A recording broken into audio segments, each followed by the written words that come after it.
আর মুসলমানদের সঙ্গে কুত্তার মতো ব্যবহার করতে হবে।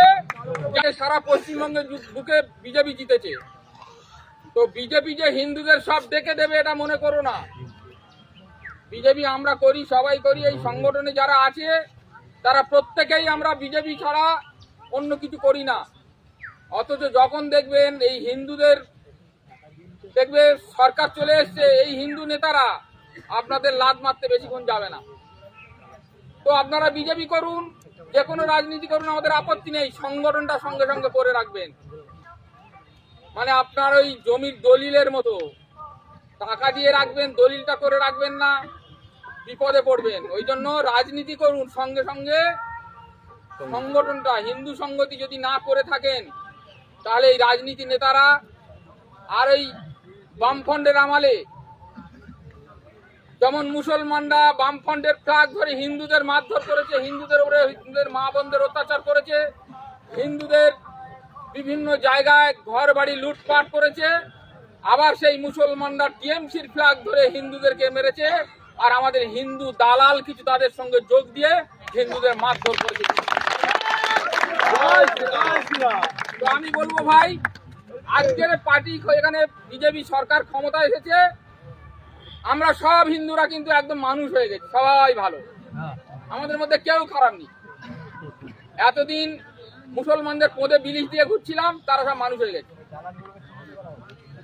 তারা সব সেই দালালগুলো সব দেখবেন একদম পুরো সিঁদুর ফিঁদুর রং মেখে একদম গলা জড়িয়ে ধরে, ভাই দেখলে তো কি করলাম, দিন আগে কি করেছি, 12টার আগে কি করেছিস, ভোটের দিন 12টার আগে কি করেছিস, সেগুলো তো মনে আছে তো ভাই, কি করেছিস, লাঠি তারপরে কোদালের বাঁট কেটে সাইডে রেখে দিয়েছিলিস, মনে আছে সব তো।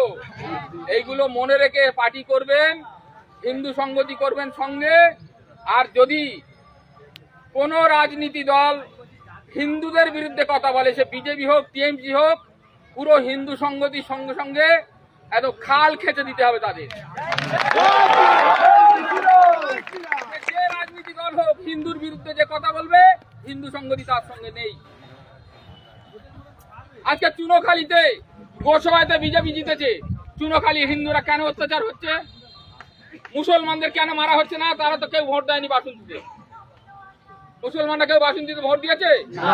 মুসলমানরা যদি ভোট দিয়ে থাকে, তারা আইএসএফ এর ভোট দিয়েছে 25,000। বাদ বাকি ভোট মুসলমানরা দেয়নি, হিন্দু দালালরাও দেয়নি, যারা টিএমসি দালালতি করেছে তারা কেউ ভোট দেয়নি।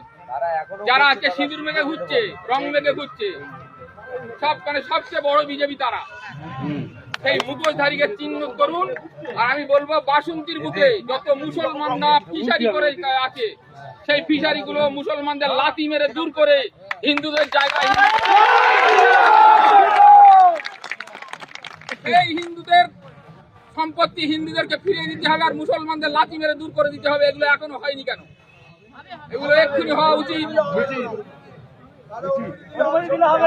আর সেই সঙ্গে সঙ্গে বলবো, যে সমস্ত দালালগুলো টিএমসির দফাদারি করে বেরিয়েছে 15 বছর ধরে, তাদেরকে এক্ষুনি পার্টি নেওয়ার চেষ্টা করবেন না। যারা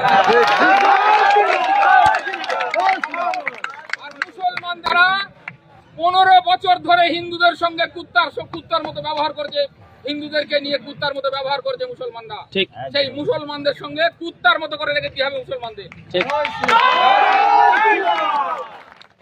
আর সেই সঙ্গে সঙ্গে বলবো, আপনারা হিন্দু সংগতি করুন, হিন্দু সংগতি ছাড়া অন্য কোনো সংগঠনে যাবেন না, বেপাশে পা দেবেন না, বিপদে আপনাদের কেউ থাকবে না, এইটুকু আমি বলে দেবো। আজকের দিনে আপনারা চিন্তা করুন, গোসবাইতে বিজেপি জিতেছে, রাজ্যের সভাপতি সে বারবার টিভিতে ফেসবুকে বিভিন্ন জায়গায় বলছে যে কোনো মানুষের সঙ্গে গন্ডগোল ঝামেলা করবেন না। অথচ গোসবায়, চুনোখালী, মসজিদ বাড়িতে বিভিন্ন জায়গায় হিন্দুদেরকে মারা হচ্ছে। কেন মারা হবে হিন্দুদের? হিন্দুদের তো ফিরে আসার সময় দিতে হবে। মারবো কেন তাকে? তাকে দূরে রাখো, সে অন্যায় করেছে, মারার দরকার নেই, তাদের ফিরে আসার সময় দিতে হবে। আর সেই সঙ্গে সঙ্গে বলবো, মুসলমানদের আপনি দেখবেন তাদের 7 পুরুষের নাম বলতে পারবে না, ওরাও হিন্দু ছিল এক সময়। তাদেরকে সেই হিন্দুদের মেরে পিটে মুসলমান করা হয়েছে। ওই জন্য লাঠিটা সবসময় মুসলমানদেরকে উঁচু করে মাথায় ধরে রাখতে হবে মুকুটটা, তারা আবার হিন্দুতে ফিরে আসে কি দেখার চেষ্টা করতে হবে, আবার হিন্দুতে ফিরে আসে। বিভিন্ন জায়গায় খ্রিস্টানরা আমাদের হিন্দু ধর্মের আদিবাসী ধর্মের ভাই বোনদেরকে টাকার লোভ দেখিয়ে কিছু জায়গা টাকা কিছু ডিশ থালা এটা ওটা দিয়ে ধর্মান্তকরণ চেষ্টা করছে। এগুলো আপনারা খেয়াল রাখবেন, হিন্দু সংগতির সমস্ত সদস্যরা আপনারা সবাই খেয়াল রাখবেন। এইটুকু বলে আমি আমার বক্তব্য শেষ করছি। আর সেই সঙ্গে বলবো আপনারা সদস্যকরণ এখান থেকে হবেন, যেখানে যেখান থেকে এসছেন আমাদের এই ভাইদের কাছে ইয়ে আছে, এগুলো নিয়ে যাবেন।